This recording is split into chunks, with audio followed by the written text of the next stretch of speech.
Muchas gracias por la invitación a la facultad, al profesor Yamar, al profesor Castellano, y a ustedes, por supuesto, por vuestra gentil concurrencia. Realmente impresionante el auditorio y verlo lleno también en alguna medida es comprometedor. Trataremos de que la presentación sea un poco ágil. Van a haber algunas slides ahí más para ilustrar, pero los mensajes principales de esta presentación básicamente son los siguientes. El primero es, si ustedes me preguntan si podrías dar un factor que explique la dinámica de las economías a nivel global, solo uno, yo le diría, lo que estamos viendo hoy en día son consecuencias de las crisis financieras que hemos visto en los últimos años. O sea, esos periodos de estrés en el que es difícil valorar los precios de los activos, en el que es difícil que los intermediarios financieros podamos asignar los recursos de manera óptima, debido a que se exacerban los problemas de información asimétrica que no nos permiten distinguir los buenos clientes de los malos clientes. Esos periodos han golpeado hoy en día las economías más grandes del planeta, y la evidencia muestra que salir de estos problemas toma un tiempo relativamente prolongado. Entonces, primera idea, crisis financieras es la característica de los últimos años. Recuperarse de estas ha demostrado ser un reto formidable. Las economías avanzadas claramente padecen este tipo de consecuencias, de las consecuencias de estas crisis. En Estados Unidos vimos cómo el estallido de la crisis en el último trimestre del 2007, que se precipita y se intensifica en el cuarto trimestre del 2008 con la quiebra de Lehman Brothers, ha generado, por un lado, una serie de medidas no convencionales por el lado de la política monetaria, medidas de estímulo fiscal sin precedentes, y ha tomado por lo menos 6 o 7 años para decir que Estados Unidos finalmente empieza a salir. En Europa la crisis empieza a afectar la del 2008, se intensifica con los rescates de Grecia en el 2010, pero todavía vemos en esa región una agenda muy larga todavía por concluir. Así, dos de las zonas económicas más importantes del mundo, la eurozona y Estados Unidos, están padeciendo los embates de las crisis financieras que afectaron dichas zonas. La pregunta es, ¿y China está al margen de estos problemas? Es el país que ha crecido vigorosa y, digamos, exitosamente en los últimos años. Nos había acostumbrado a ritmos de crecimiento alrededor del 10, algo menos en los últimos 2 o 3 años, alrededor del 8. China también está enfrentando problemas financieros? Probablemente sí. Y hoy día estamos viendo que, como consecuencia de las fragilidades financieras que enfrenta China va a tener que aceptar un crecimiento más moderado en los próximos años. Y esto es un tema importante para nosotros, que somos un país exportador de materias primas. Así, las principales zonas económicas del mundo tendrán que aceptar, por un lado, los avanzados crecimientos más débiles, y China, de otro, un crecimiento más moderado. En este contexto, los vientos externos no van a soplar a favor para las economías emergentes, entre ellas el Perú. Por lo tanto, el reto para nosotros será cómo mantener tasas de crecimiento en los próximos años, teniendo en cuenta que los países avanzados en particular tendrán que enfrentar todavía procesos para arreglar los problemas que hoy día los aquejan. Permítanme enfatizar un poco algunas de estas ideas en las siguientes slides. En la que muestro aquí, busca ilustrar que las crisis financieras con impactos internacionales, he puesto aquí las principales, se han empezado a hacer cada vez más recurrentes desde la década de los 80, ¿no? Usted puede distinguir ahí 2 o hasta 3 periodos. El primero, que va desde finales del siglo XIX hasta 1930, una cierta recurrencia de crisis. Luego de la Gran Recesión, como producto de bancos hiperregulados, un periodo de mucha estabilidad, ¿no? Entre los 30 y los 80 prácticamente no identificamos ninguna crisis financiera internacional complicada, y a partir de los 80, en medio de las tendencias desregulatorias en las economías avanzadas, empezamos a ver nuevamente un conjunto de crisis de manera muy seguida. Las dos últimas, me refiero a la crisis del subprime en Estados Unidos y la crisis de las deudas soberanas en Europa. Lo interesante que quería destacar en este gráfico es también un par de menciones de este libro tan interesante que han escrito Kenneth Rogoff y Carmen Reinhardt. Uno de ellos es que muchas veces en todas estas crisis, que siempre son producto de una excesiva acumulación de deuda, que en el periodo de auge parece que no fueran a generar un problema, pero que finalmente se revelan como tales, muchas veces en el periodo de auge la percepción es: esta vez es diferente. Esta vez el precio de las viviendas está de acuerdo a sus fundamentales. Pero hemos visto que estas afirmaciones finalmente terminan no siendo válidas, ¿no? Y en general, esta recursividad en las crisis que hemos visto también nos hace afirmar estos autores que lo que estamos viendo ahora ya lo hemos visto antes y en cierta forma ya hemos estado aquí. Y estos problemas de crisis financieras, la verdad, hay que entenderlas bien, y parece que la profesión todavía no ha desarrollado un esquema que permita por lo menos prevenirlas, y si ocurren, cómo gestionar la salida. Lo que he puesto aquí es el PBI de Corea. Ustedes recordarán la crisis del sudeste asiático, la crisis asiática de finales de los 90, afecta a este país, y lo que sale en línea punteada es la tendencia de crecimiento previa a la crisis, ¿no? Al ritmo que venía sosteniendo Corea por muchos años. Obsérvese que después que viene la crisis en el 97, Corea cae, pero el PBI no vuelve a converger a su tendencia previa al periodo de crisis. Esto quiere decir que toda esa brecha que se ve ahí podríamos interpretarla como PBI que no se realiza, es una pérdida para la economía en general. Más dramático aún es el caso de Japón. Japón es una economía que está estancada desde la década de los 90, producto de una crisis también bancaria, hipotecaria, y con errores de gestión en la resolución de la crisis bancaria y de medidas de política de estímulo que hasta ahora no han permitido una recuperación de la economía japonesa, ¿no? La nueva administración está tomando algunas medidas poco convencionales, poco ortodoxas. Esperemos a ver qué es lo que ocurre en los próximos trimestres, pero en general la economía japonesa ha mostrado un estancamiento realmente impresionante y producto nuevamente de una crisis financiera. En general, las crisis financieras se transmiten, el PBI falla en recuperarse luego de una crisis por los impactos que dejan sobre el desempleo, ¿no? Cuando hay una crisis bancaria, usualmente la expansión del crédito bancario favorecido a ciertos sectores económicos, digamos al sector inmobiliario.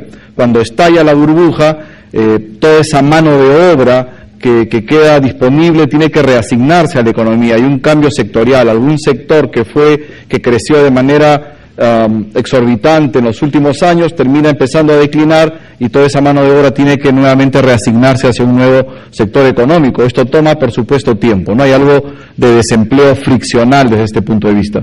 Pero más aún cuando la crisis es grave, además el desempleo puede ser crónico, ¿no?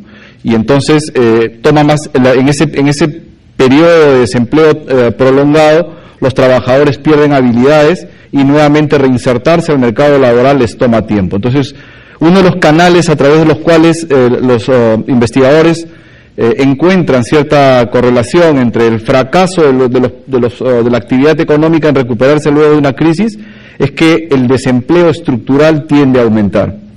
También falla la acumulación de capital, ¿no? Es decir, la inversión, ¿Y por qué falla la acumulación de capital? Por un lado, porque es más difícil luego de una crisis asignar eficientemente los recursos desde el punto de vista de los bancos, por ejemplo. ¿Cómo identificar esos proyectos interesantes, esos proyectos rentables? Se hace un poco más difícil, esto inhibe por supuesto la inversión y por lo tanto la acumulación de capital. Y el otro canal es que en una crisis también se observa que los precios de los activos, el colateral que puede dar la empresa, también disminuye y eso reduce la capacidad de endeudamiento. Otros dos canales son la productividad, los impactos que tienen las crisis bancarias sobre la productividad y sobre la participación, la tasa de participación laboral. Pero en esencia, estos tres canales tienden a generar efectos perniciosos sobre la economía. ¿Qué hemos visto en las economías avanzadas entonces, luego de las crisis que las aquejaron? En Estados Unidos y en Europa en particular. Bueno, vimos una drástica caída del producto y del empleo, desde luego, que no tiene comparación en las últimas décadas, a menos que nos vayamos hasta la Gran Depresión de los años 30, ¿no? Esto, por supuesto, generó una gran pérdida de bienestar social. El otro elemento interesante es que los mecanismos de transmisión, la potencia de las políticas económicas de estabilización se quebró. Veamos el caso de la política monetaria, ¿no? Los mecanismos tradicionales a través de los cuales actúa la política monetaria no funcionaron adecuadamente. Lo que hizo Estados Unidos, por ejemplo, reducir tasas de interés de manera muy drástica, ampliar la liquidez, generó pocos impactos para reactivar la demanda agregada. Entonces, lo que tuvieron que hacer ha sido el uso de medidas de política monetaria no convencionales, una expansión de la liquidez sin precedentes, y que hoy día impone un gran reto. A medida que la economía americana empieza a mostrar señales claras de recuperación, la gran pregunta hoy día en Estados Unidos es: ¿y cómo hacemos para empezar a absorber todos aquellos excedentes de liquidez que han soltado en los últimos años? Entonces, en este entorno en el que las políticas monetarias no han tenido mayor espacio para actuar, porque se han roto los canales de transmisión de la política monetaria, debido, yo diría, principalmente al alto nivel de endeudamiento del sector privado, ¿no? Es decir, te puedo reducir las tasas, pero si tú estás tremendamente apalancado, no vas a querer consumir, no vas a querer gastar. Va a empezar un proceso de ajuste de tu gasto y reducir tus niveles de endeudamiento. Entonces, en el interín, por más que las tasas de interés estén bajas, esto no incentiva gasto macroeconómico. Entonces, en ese contexto, Estados Unidos básicamente lo que hizo fue generar un mayor activismo fiscal, más gasto público de lo que vimos en Europa. En Europa, por el contrario, la situación ha sido tremendamente dramática, porque además de la crisis de las deudas soberanas, estos países que entraron en procesos de default, de incumplimiento de deudas, los sistemas políticos y la institucionalidad de la zona euro, la verdad que han complicado la salida, ¿no? Imagínense un grupo de países que quieren funcionar como una federación como los Estados Unidos, pero en la práctica no son. Tienen una moneda común, pero no tienen una política fiscal común, no tienen un regulador ni un supervisor común, ni un mecanismo de resolución de crisis bancaria común. Entonces, ¿cómo puede funcionar el euro en esas circunstancias? Este tipo de fracaso de diseño institucional en cierta medida explica la perseverancia, la persistencia de la crisis en Europa, y posiblemente uno podría anticipar que va a ser uno de los factores que implicará que la salida en Europa será mucho más lenta que en Estados Unidos.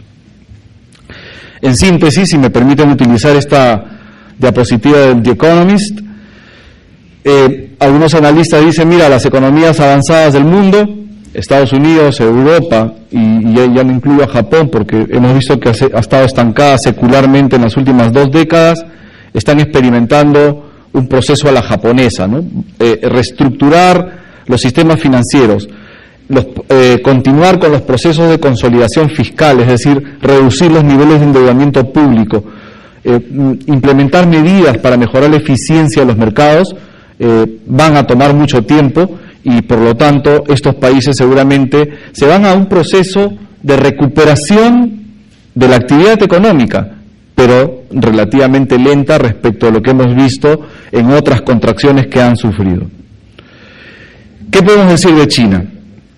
Bueno, China está mostrando una desaceleración que ha generado preocupación a las economías emergentes por las implicancias que esto puede tener sobre los precios de las materias primas. Pero yo diría que hay algo más estructural y fundamental en China. Es probable que lo que está ocurriendo en China, que este país esté enfrentando el agotamiento de su modelo de crecimiento que le dio tanto éxito en las últimas décadas, ¿no? A altas tasas de crecimiento, pero cuando uno empieza a mirar los datos también llaman la atención ciertos elementos, como por ejemplo, cómo China ha podido mantener niveles de consumo tan bajos durante un periodo tan largo, y por el contrario niveles de inversión tan altos por tanto tiempo, sin que esto se refleje en rendimientos decrecientes del capital. ¿Cómo ha podido suceder esto por tanto tiempo? Miren, en Estados Unidos y en cualquier país del mundo, típicamente el consumo privado representa más o menos las 2/3 partes del PBI, digamos 70%.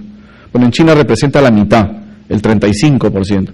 En China, la inversión como porcentaje del PBI es aproximadamente 50%. Entonces, ¿qué es lo que ha pasado? ¿Por qué China ha podido sostener estos niveles de inversión realmente considerables?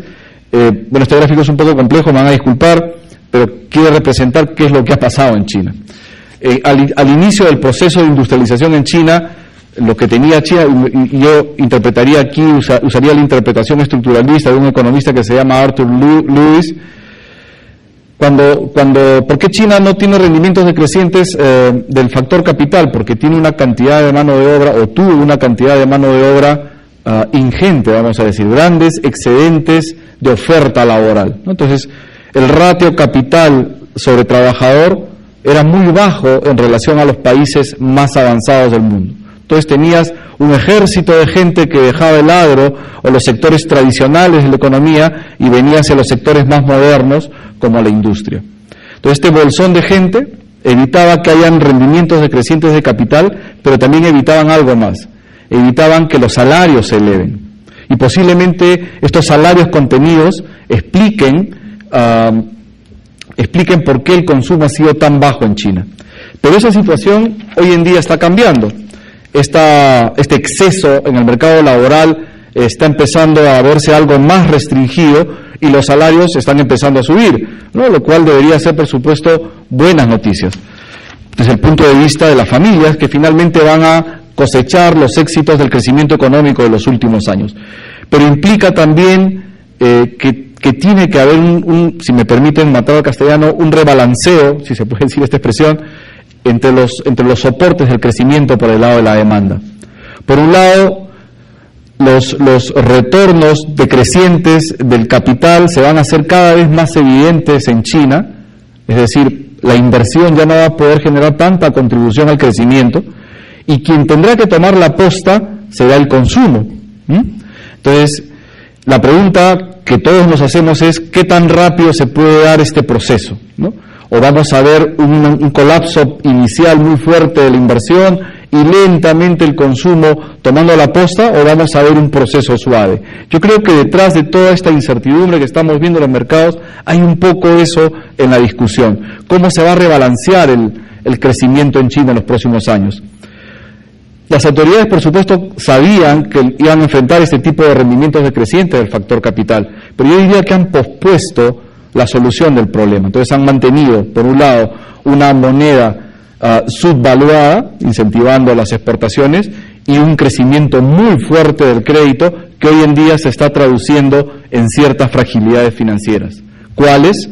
Por ejemplo, otra vez los precios de los bienes raíces están empezando a subir, ¿no? A pesar de las medidas que implementaron desde el 2010 hasta, digamos, el primer trimestre del 2012. Y fíjense que lo que es China, que es la línea naranja, exhibe un patrón muy parecido a otras burbujas inmobiliarias que hemos visto en el mundo, por ejemplo la de Japón. Entonces algunos empiezan a preguntarse, oye, ¿serán suficientes las medidas que están implementando en China para evitar un colapso financiero vinculado al estallido de alguna burbuja inmobiliaria? ¿No? Entonces, producto de esta expansión excesiva del crédito, que vimos en particular desde el 2008 a la fecha, China empieza a reflejar ciertas fragilidades financieras que se hacen evidentes, por ejemplo, en el desarrollo de los precios inmobiliarios.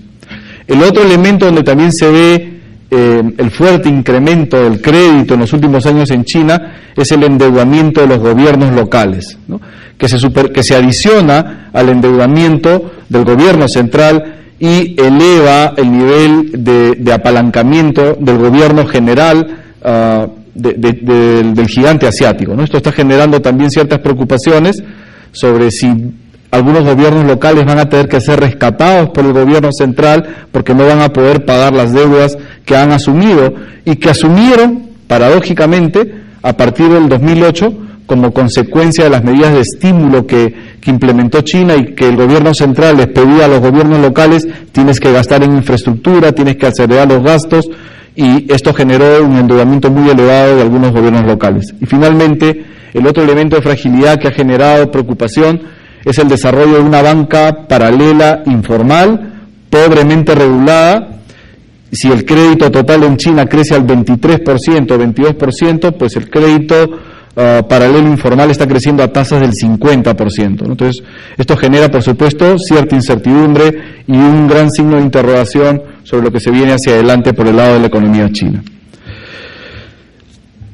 Estas es un poco las tendencias que estamos viendo para el mundo, ¿no? Entonces, Estados Unidos recuperándose, pero lentamente, Europa todavía con temas de agenda por resolver, la institucionalidad no le ayuda, necesita avanzar en la unión monetaria, en la unión bancaria para fortalecer el euro, va a tomar algún tiempo, y China, que tiene unos retos por delante, y si bien las autoridades, por supuesto, están trabajando en ello.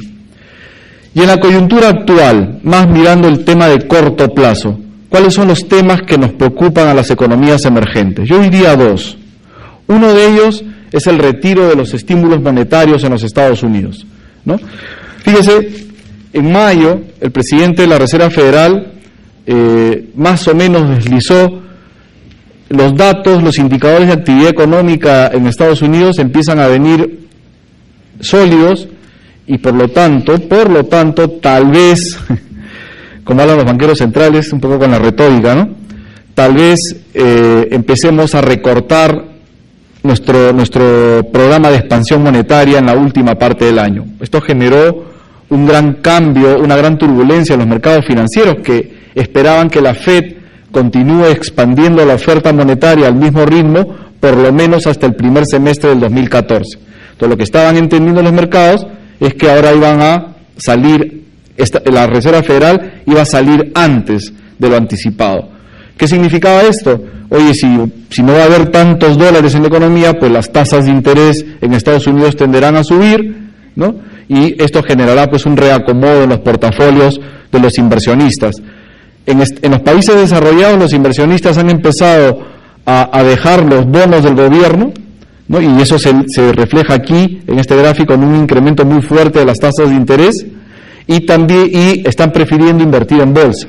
Pero también se ha reflejado en salidas desde las economías emergentes que están retornando los capitales desde países como Perú, Chile, Colombia hacia los Estados Unidos. ¿Por qué? Anticipando la posibilidad de que los rendimientos empiecen a mejorar en Estados Unidos. ¿Y qué tan probable es esto? Bueno, efectivamente uno mira los datos de producción industrial, obsérvese la caída luego de la quiebra de Lehman Brothers, una cosa sin precedentes, y la recuperación ha sido franca en el lado industrial. Este es un indicador, el de la derecha, que anticipa lo que puede pasar con el sector manufacturero, es un indicador de difusión, cuando está por encima de 50 está en zona de optimismo, entonces se percibe que la economía va a venir mejor. El mercado de vivienda, no hay nada más procíclico en Estados Unidos que la inversión residencial, también está viniendo saludablemente, ¿no? Y la tasa de desempleo, que llegó a un pico de 10, empieza a caer lenta pero sostenidamente. Entonces, y lo principal, el nivel de endeudamiento de las familias, que llegó a un equivalente al 100% del PBI, ha caído casi 20 puntos porcentuales desde ese pico que ocurrió en el año 2008. Estos son buenas noticias porque, oye, ya el sector privado estará más dispuesto a gastar y poder hacer un soporte del crecimiento de la economía americana. Entonces, todos estos indicadores apuntan a que efectivamente la Reserva Federal empezará a dejar de expandir la oferta monetaria al ritmo que lo ha venido haciendo. Y esto es lo que explica la volatilidad que hemos visto en los mercados en los últimos meses. Obsérvese cómo las bolsas en las economías avanzadas, los índices bursátiles están subiendo, pero los índices bursátiles de las economías emergentes en naranja están cayendo. Otra manera de ver esto, esta reversión de los capitales desde las economías emergentes hacia las avanzadas, se ve en este gráfico también. Estas son inversiones en acciones, en azul, llega a un pico y están empezando a caer. Estas son inversiones en bonos de economías emergentes y están empezando también a caer. Y el correlato de esto desde el punto de vista financiero en economías emergentes es depreciación de las monedas, notable el caso del real brasileño, de la rupia en India y de la lira en Turquía, ¿no?, severamente golpeados en las últimas semanas. Los spreads y tasas de interés en economías emergentes también se han elevado. Entonces, es esta volatilidad que es la que estamos viendo hoy en día, ¿no?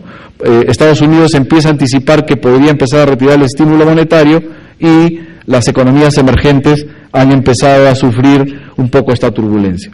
Además, el hecho que ya hemos mencionado también, China se está desacelerando y eso está generando alguna preocupación sobre los precios de las materias primas. Este es el precio del cobre, un mineral que nos importa de manera sustancial debido a que es una alta proporción de nuestras exportaciones, y el precio está cayendo porque efectivamente las importaciones de China están cayendo, y eso está haciendo que los inventarios de cobre en los mercados mundiales se estén elevando, y por lo tanto vemos una tendencia a la baja en el precio del metal rojo. Aquí una breve mención. Esto significa que nos vamos a una caída secular de los precios de las materias primas. Pensamos que no, que el superciclo de commodities todavía no ha terminado. A pesar de la desaceleración en China, China va a seguir creciendo, pensamos en los próximos 30 años, a ritmos entre 6,5% y 7%. A ese ritmo, obsérvese que hacia el 2030 va a triplicar su PBI por habitante. Y eso implicará gente con una nueva capacidad de gasto, y de repente la demanda de materias primas no vendrá por el proceso de industrialización de China, pero vendrá por la demanda de productos que requerirán materias primas para su elaboración, ¿no? Vale decir, tecnología, televisores, computadoras, etcétera. El otro elemento importante es que China va a continuar con su proceso de urbanización.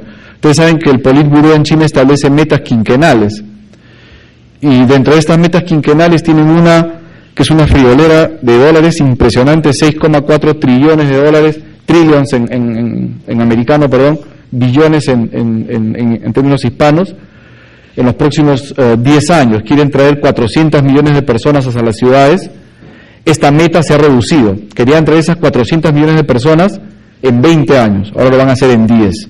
Y esto seguirá demandando cobre, seguirá demandando zinc. Entonces lo que estamos viendo por el caso de las materias primas es básicamente una convergencia hacia un nivel algo más bajo, pero no, en nuestra opinión, hacia una finalización del boom de commodities que hemos visto en los últimos años.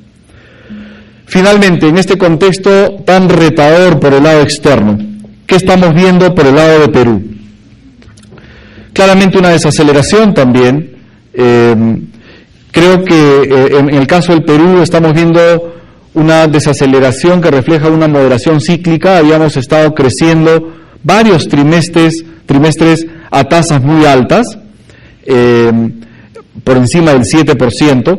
En nuestros estimados, nuestro nivel de crecimiento potencial está alrededor del 5,5%, y por lo tanto estamos en ese proceso de convergencia, que por supuesto ha generado un poco de incertidumbre, un poco de ansiedad, porque, reitero, nos habíamos acostumbrado a crecer a tasas por encima del 7%, pero posiblemente esos niveles no sean necesariamente sostenibles, ¿no? Fíjese, la brecha en cuenta corriente en el caso del Perú se ha ampliado de manera importante, por encima del 5%. Uno podría debatir si esto es transitorio o no, esperemos que lo sea, pero se ha ampliado. La inflación subyacente está por encima del rango meta desde hace más de 2 años. Entonces hay algo que sugiere que ese crecimiento, esa velocidad no era sostenible. Entonces una moderación no nos viene mal. Y esta moderación, por el lado de los componentes del gasto, se ha dado por la caída en la inversión, principalmente en la inversión del sector privado, ¿no? Los inversionistas están algo más cautelosos, y fíjese, el indicador de confianza empresarial, que es esta línea celeste, mire qué bien anticipa lo que ocurre con la inversión.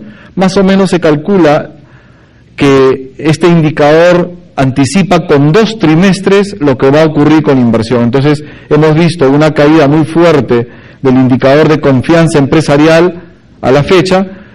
Esperemos que esta correlación, esta evidencia empírica no se sostenga, porque si no estaría anticipando que en la última parte del año todavía la inversión podría tocar niveles algo menores.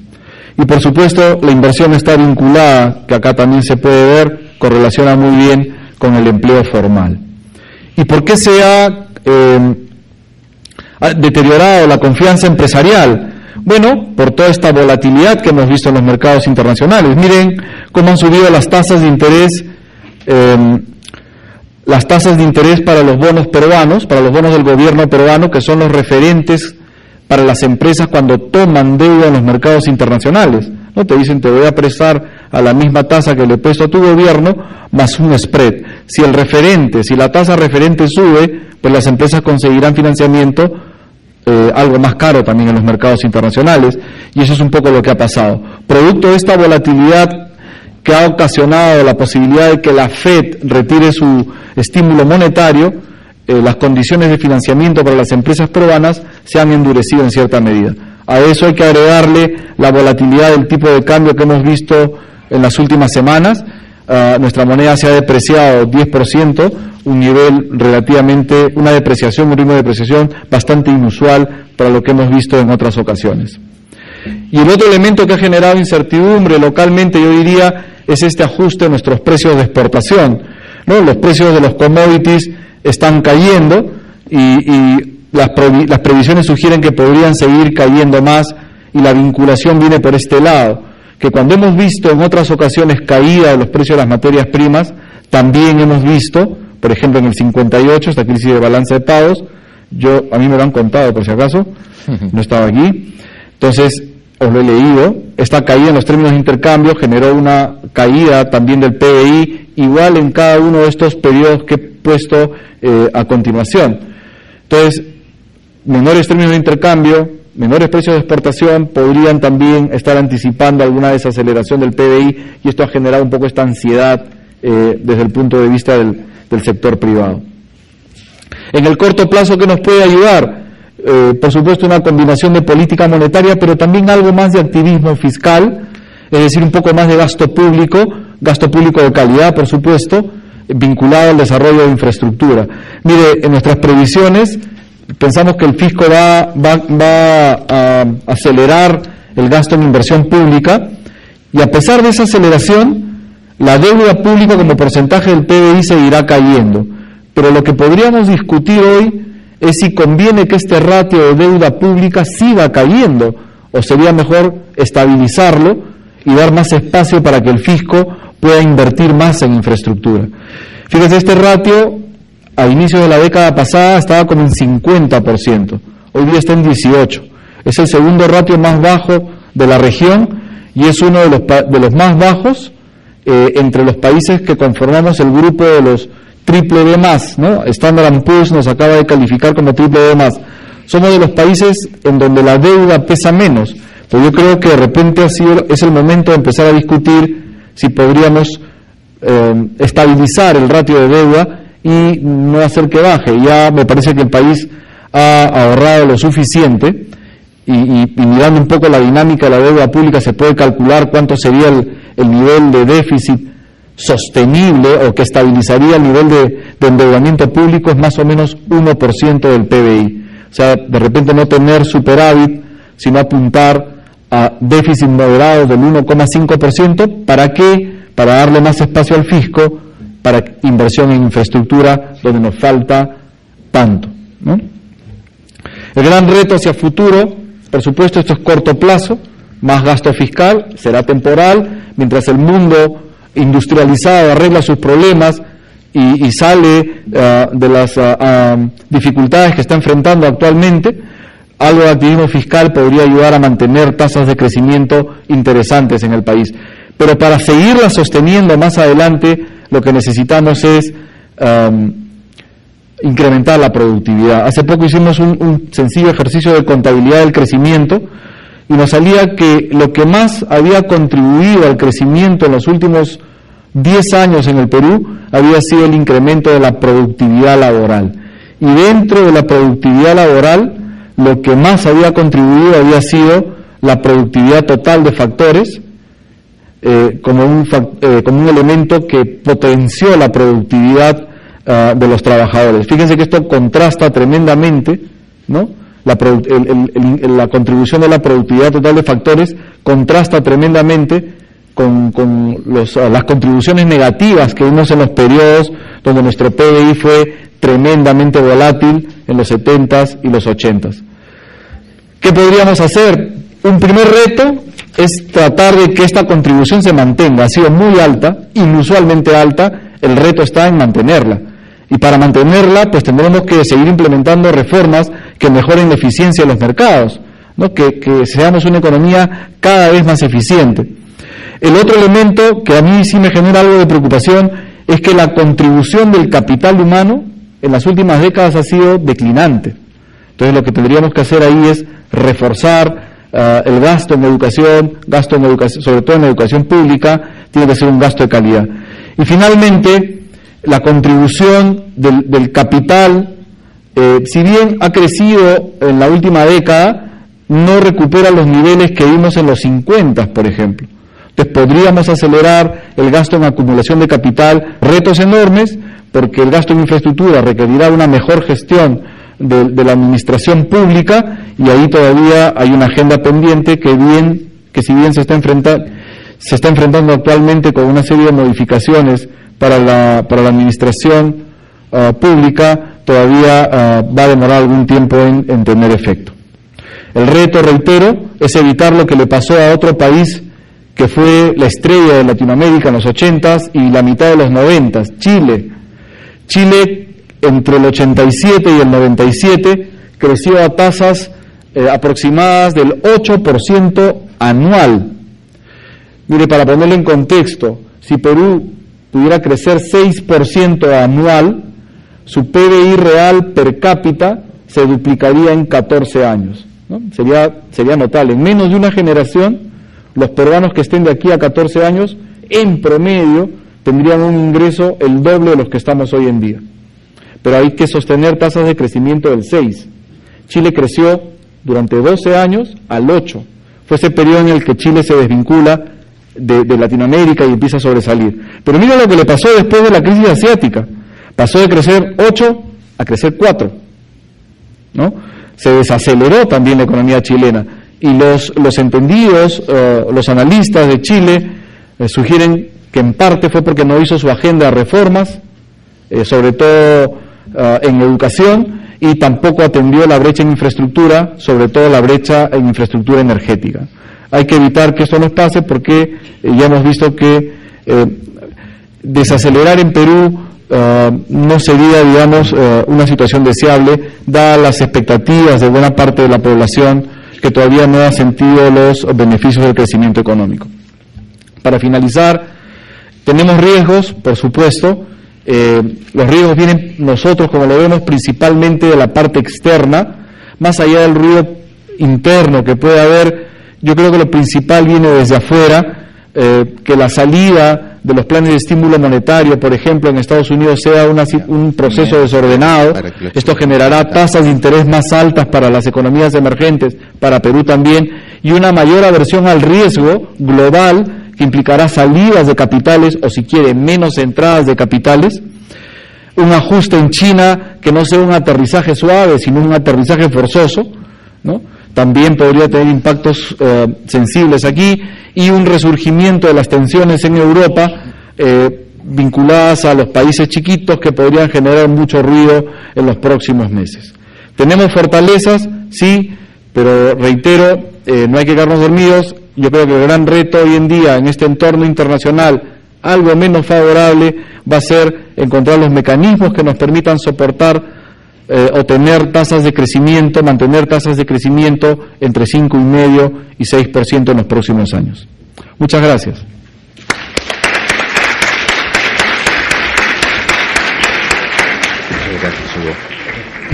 Muchas gracias al profesor Hugo Perea. Ahora tenemos los comentarios del profesor Enrique Castellanos, antes de darle paso a ustedes a algunas preguntas que tengan. Hugo, muchas gracias por tu excelente presentación. Tenía unos comentarios, algunos míos, algunos referentes a las cifras que habías mencionado y a los datos que habías expuesto. Lo primero es algo que ya está pasando desde hace algunos años, es la velocidad de transmisión que hay en todos estos efectos económicos y monetarios. ¿no? Es decir, con toda los costos transaccionales tan bajos y toda la información que fluye vía web, hoy en día lo que pasa en China se refleja en Perú, lo que pasa en África se refleja en Londres inmediatamente. Esta velocidad del cambio no se veía hace 30 o 40 años. Hoy sí, cualquier cosa que pase en cualquier lado la tenemos en los televisores casi inmediatamente, ¿no? Y eso hace que todos los efectos de transmisión se exponencien. Ese era un primer comentario.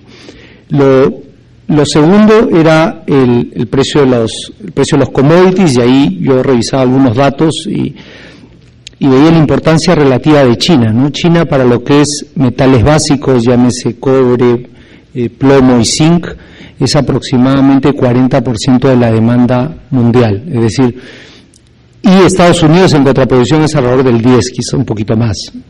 Pero vis a vis, China es 4 veces más importante para el precio de los metales básicos que Estados Unidos, por lo tanto hay que estar mucho más atento a qué es lo que pasa con la política y con la economía china. Otro comentario que tenía alrededor era el siguiente. A mí me sorprende la efectividad que ha tenido la política monetaria súper expansiva de Estados Unidos, ¿no? Por un lado tenemos Europa, donde, como bien dijo Hugo, como tienen ahí una suerte de Estados federados, un Banco Central Europeo que tiene que responder pues a lo que dice Alemania, lo que dice Francia, Grecia, España, etcétera, y no se ponen de acuerdo, no han tenido una política monetaria expansiva, y efectivamente han caído en una recesión y básicamente han dicho, bueno, así viene la mano y hay que vivir con lo que tenemos y ya vendrán mejores épocas. Consecuencia, tienen una recesión, desempleo en España, y en general en toda Europa, ¿no? Eso lo vemos a diario. Por el otro lado tienen Estados Unidos, en que la Reserva Federal toma una actitud mucho más proactiva, y sale con esto de quantitative easing, que, como decía Hugo, era una política monetaria sin precedente y simplemente inunda de dólares el mercado. Y como consecuencia, pues sí, efectivamente ya dio la vuelta en términos de producción, está dando la vuelta en términos de precio de vivienda, el desempleo bajó de 10 a 7.4, y a mí me sorprende entre comillas, lo simple que parecería, ¿no? Entonces, por lo tanto, cuando yo tengo un problema, pues gasto más, ¿no? Giro más la tarjeta de crédito y soluciono todo. Parecería que se han olvidado de que estructuralmente hay problemas, hay déficit fiscal, hay brecha comercial de exportaciones e importaciones, hay brecha de ahorro e inversión, que son realmente las cosas que al final del día deberían llevarnos una economía sana. En Estados Unidos pareciera que emitir dólares hubiera solucionado gran parte de los problemas. Veamos, ¿no? Esto todavía es el corto o el mediano plazo. Veamos qué pasa en los próximos 5 años, quién tuvo la mejor política, quién tuvo la mejor estrategia. Hay temas estructurales. Por un lado, Europa no se puede poner de acuerdo a veces, y por el otro lado tienen Estados Unidos, donde la Reserva Federal tiene entre sus estatutos y objetivos el mantener el desempleo bajo. Entonces eso lo lleva a ser mucho más proactivo. Y lo dice en blanco y negro, quieren que el desempleo baje a 6.5. Hoy por hoy está en 7.4, como decía, estuvo a 10, y lo van a bajar a 6.5. Pareciera que lo quieren hacer a cualquier costo. ¿En qué medida? Simplemente teniendo una política monetaria expansiva, puedo yo simplemente barrer debajo de la alfombra y olvidarme de la parte real. No tengo una respuesta a eso, es simplemente una reflexión. Lo otro que les quería compartir era algo que había también dicho Hugo, el tema de Perú. Los elementos importantes para Perú, pues definitivamente cerrar la brecha de infraestructura, definitivamente se eleva el nivel de capital humano, pero también hay un tema de institucionalidad, ¿no? Hay mucho por hacer en este campo, y si bien puede sonarles muy etéreo, muy demasiado macro, si me permiten el término, sí es muy importante que en Perú, si queremos seguir creciendo a ritmos mayores al 5 o 6%, se genere institucionalidad a nivel de todo el gobierno, ¿no? Les pongo un ejemplo. La otra vez hablaba con un empresario que está produciendo stevia en Perú, ¿no? El edulcorante, lo está produciendo en ceja de selva, está importanndo maquinaria, está haciendo inversiones importantes, y me decía que había desarrollado entre 2 o 3 patentes para hacer este edulcorante de manera más eficiente, ¿no? Y lo natural en un país desarrollado sería, pues, registrar las patentes, ¿no? Y me dice, nunca registraría las patentes en Perú, porque me las roban después. Y no tengo un poder judicial que después me defienda y me permite efectivamente cobrar a alguien que usa mis patentes sin permiso, ¿no? De la misma forma que toda la propiedad intelectual en Perú no se respeta, ¿no? O sea, ese tipo de cosas, ese tipo de institucionalidad, nos va a limitar el crecimiento en el largo plazo. O sea, si no mejoramos ese y otro tipo de cosas como el respeto a la propiedad en general, un poder judicial que funcione, distribución del ingreso, etcétera, etcétera, o sea, al final eso hace que el destino nos alcance. Además de todo lo que mencionaba Hugo. Y lo último era, yo tenía, y le pediría a Hugo si puedo comentar brevemente, que si bien los niveles de inversión parece que han bajado un poco como porcentaje del PBI, yo sí veía que seguían a niveles interesantes en los últimos años. El 2011, el 2012 habían estado a niveles del 26%, y este año también seguían alrededor incluso un poquito más como porcentaje del PBI, y pues eso seguía siendo una buena noticia. Me sorprendió un poco, aunque en sus cifras se las pone como que han bajado como porcentaje del año pasado. Quizás si me aclaras eso, esa era la única duda que tenía, porque un nivel de inversión sobre el PBI mayor al 25% es a todas luces, creo que una muy buena cifra y una garantía de que el crecimiento en Perú no debería decaer tanto. Y lo último, acá ya me... no, dale ahí nomás. Gracias, eso es todo. Bueno, ahora le toca a ustedes. Ha habido una presentación muy rica y unos comentarios igualmente ricos, y supongo que después de una semana de ECO 2 no necesariamente todos los conceptos están absolutamente claros. Así que esta es la oportunidad de aclararlos, o si no, ya en la práctica califica, bueno, ustedes verán cómo se las arreglan. Se le va a pasar la presentación, ¿no es cierto? Sí. La presentación se les va a pasar, pero hay mucho más que la presentación, ¿no? Hugo ha ido muy rápido en un montón de conceptos. Este es realmente un pantallazo extraordinario de todo lo que está pasando en el mundo que nos compete, nos importa, y lo que está pasando dentro del Perú, ¿no? Y este es el marco sobre el cual se desarrolla la macroeconomía peruana. A ver, entonces, preguntas. Adelante, acá en la primera fila. No sé si hay un micrófono o si no, a capela, sí. ¿Por qué en Estados Unidos la política monetaria expansiva, que en lo que se refiere a inyectar moneda al mercado, ha generado tan buenos resultados, y en Perú, en los años 80, con el gobierno de Alan García, cuando inyectó soles o índice al mercado, generó consecuencias tan desastrosas? Es una muy buena pregunta, perfecta para alguien que recién está empezando a estudiar la macroeconomía. Es una excelente pregunta y muy válida. ¿Alguna otra pregunta para antes de darle la palabra a Hugo? Bueno, mientras ustedes van pensando en otras preguntas, Hugo, de repente te doy la oportunidad para que comentes la pregunta que tenía Enrique y la pregunta de acá del alumno de la primera fila. Sí, empiezo tomando la pregunta del alumno, y que es uno de los comentarios también que hizo Enrique. El éxito que ha tenido Estados Unidos respecto a su programa de expansión monetaria y por qué no funciona en otros países, ¿no? La primera pregunta que tener en cuenta es cómo medimos el éxito. Entonces ahí tendría un poco de dudas. A veces se dice que las políticas monetarias, ustedes lo van a ver seguramente en algún curso, nos ayudan a estabilizar el PBI, ¿no? PBI tiene un nivel de crecimiento natural, y choques, problemas, nos desvían de esa tendencia natural. A veces nos dan impulso. En el Perú los precios de los commodities, por ejemplo, nos dieron impulso, y y a veces nos meten al hoyo, una crisis externa que se transmite finalmente a Perú, por ejemplo. En el caso de Estados Unidos estaban abajo, y la primera línea de acción fue implementar una política monetaria expansiva, como tú bien has mencionado. Pero no ha servido, en mi opinión, para incentivar, para estimular la demanda, porque al final del día, ¿cómo regresas a tu tendencia a largo plazo? Estimulando el gasto macroeconómico, ¿no? Algún componente como el consumo o la inversión se aceleran, se ven incentivados porque las tasas de interés bajan o qué sé yo, y te regresa a tu tendencia de largo plazo. Por ese lado, la política expansiva no ha funcionado. Fíjate que las tasas de interés cayeron mucho y durante mucho tiempo la preocupación de las familias fue: oye, estoy muy endeudado, vamos a reducir los niveles de apalancamiento.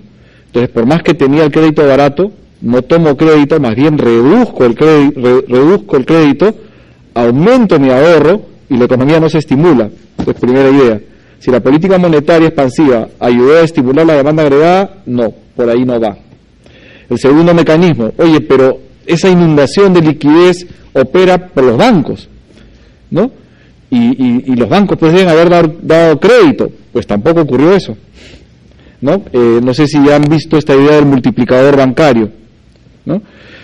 Bueno, el Banco Central emite un dinero y ese dinero se multiplica a través de la banca mediante los créditos que das, ¿no? Pues ese multiplicador ese proceso multiplicador del dinero no ocurrió en los Estados Unidos, no hubo al inicio una expansión del crédito. Entonces, nuevamente, ¿ayudó la política monetaria en Estados Unidos a hacer que la demanda agregada se recupere? Mi percepción es que no. Entonces, ¿por dónde operó?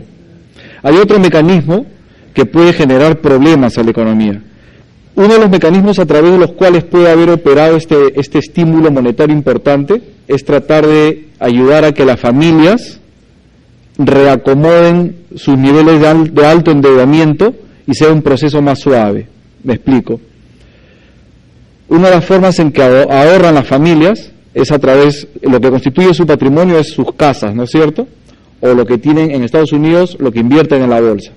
Si esta política monetaria expansiva evita que los precios de la vivienda disminuyan más y que los precios de los activos financieros disminuyan más, estoy ayudando a que las familias no pierdan riqueza, ¿no es cierto? Por lo menos mantengan algo de poder de un efecto de riqueza positivo. Tal vez la expansión monetaria ayudó por ese lado de la economía, no por el lado de la demanda agregada, sino ayudó a que las familias puedan tener un proceso de desapalancamiento algo menos friccional, algo menos complicado. Por ese lado ayudó. Pero hay grandes dudas respecto a si una situación así sería repetible en el futuro. El gran debate dentro de la Reserva Federal está entre lo que los analistas de los mercados dicen los hawkish y los dovish, ¿no? Los halcones y los palomitas. Los hawkish son los duros de la política monetaria. Oye, esta expansión monetaria a la larga va a generar inflación. Si no, mira Perú, ¿no? Habrán dicho, me imagino, en la Reserva Federal, mira Perú de finales de los 80s y mira en qué terminó ese experimento, vamos a decirlo así, ¿no? Y por otro lado están los dovish, y uno dice, mira, hay tanta recesión en Estados Unidos, hay tanta holgura por el lado de la producción, que no va a haber inflación en el corto plazo. Entonces, digamos, es así un debate muy intenso porque, por su nombre, estos programas de flexibilización cuantitativa son medidas de política monetaria no convencionales. Es lo que un libro texto de teoría monetaria te diría no hay que hacer. Eso hicieron en Estados Unidos, ¿no? Entonces, era experimental, no se sabía cómo operaban, cuáles son los canales de transmisión, los efectos redistributivos que ello genera. También es un tema a discutir, porque reducir tasas de manera artificial perjudica a alguien. ¿A quién? A los que ahorran, por ejemplo. Beneficia a los consumidores, pero en política económica todo esto hay que discutir, los pros y los cons. Entonces, es un tema muy polémico que sería un lindo tema de tesis para cualquiera de ustedes en los próximos 2 o 3 años, ¿no? Discutir los mecanismos a través de los cuales han operado las políticas de flexibilización cuantitativa en Estados Unidos. Muy bien, muchas gracias. ¿Alguna otra pregunta? ¿O ya el hambre les está ganando? Allá al fondo, ¿ve? Más o menos me ha dado la idea de que las inversiones colaboran a que el PBI se mantenga y que haya una economía estable. Y yo tenía la duda porque las diferentes externalidades, los booms, son bastante inestables, ¿no? Un día me gusta una cosa, un día ya no me gusta. Entonces es muy difícil predecir qué es lo que va a pasar en el futuro con ciertos sectores de mercado. Entonces, ¿cómo yo optimizo las inversiones si no sé exactamente, en el mercado cambiante, cuál va a ser mi mejor opción de crecimiento en el futuro?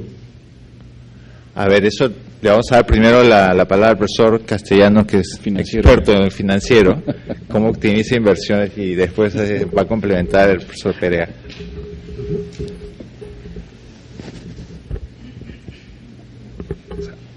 De hecho, por eso es que la inflación o cualquier de estos procesos inflacionarios a nivel macroeconómico es tan pernicioso, ¿no? Porque efectivamente lo que hace es confunde al sistema económico como un todo y no permite a los agentes económicos ver las señales y ver cuáles son los precios relativos y cuáles son las mejores inversiones. O sea, si eventualmente tuviéramos una inflación en que todos los precios crecen constante a 1 o 2 o 5 o 10 o 20%, pues no habría problema. Todo el mundo multiplica por 10 o por 20% todos los precios y todo el mundo sabe en qué tiene que invertir y no invertir. El problema de los procesos inflacionarios es que los precios relativos se distorsionan. Hay un precio que crece 40%, otro crece menos 2, otro crece más 15, y efectivamente confunde y es imposible planificar, prever, invertir.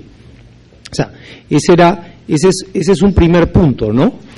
Lo segundo que mencionas es el tema de cómo una economía inestable, o cómo una economía cambiante, cómo saber qué hacer.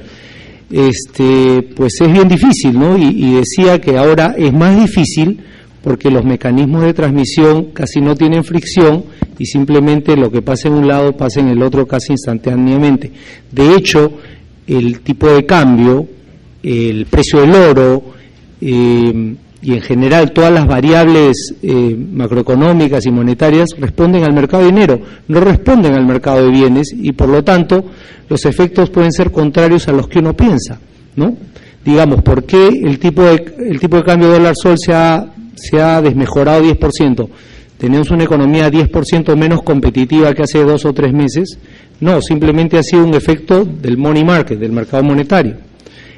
El oro se fue de 1.900 hace un año y medio a menos de 1.300 hace un par de meses. Hoy día se ha recuperado un poco, y entonces la demanda del oro ha fluctuado tanto. No, la demanda del oro por joyería y por la parte industrial se ha mantenido más o menos constante, pero hay especulación y esa especulación genera fluctuaciones. Hoy día es mucho más difícil efectivamente ver la parte real, porque los mercados monetarios como que nos nublan en el corto plazo, ¿no? Es lo que nos toca vivir. Igual tenemos que tratar de ver qué hay detrás de la parte de los money markets y ver el mercado de bienes. ¿Alguna otra pregunta? Sí. A ver. Escuché un sí. Respecto a... Un poco... Recientemente ha salido esta noticia sobre la deuda americana, ya está por alcanzar un techo. Me gustaría saber cómo va a evolucionar el déficit fiscal ante esta situación actual del retiro de los estímulos monetarios. Muy bien, muy buena pregunta. Estados Unidos. Sí, claro, es el techo de la deuda de Estados Unidos. Okay. Perfecto. Sí, pues es una muy buena pregunta. Es otro de los elementos que le van a meter volatilidad a los mercados a partir de octubre, ¿no?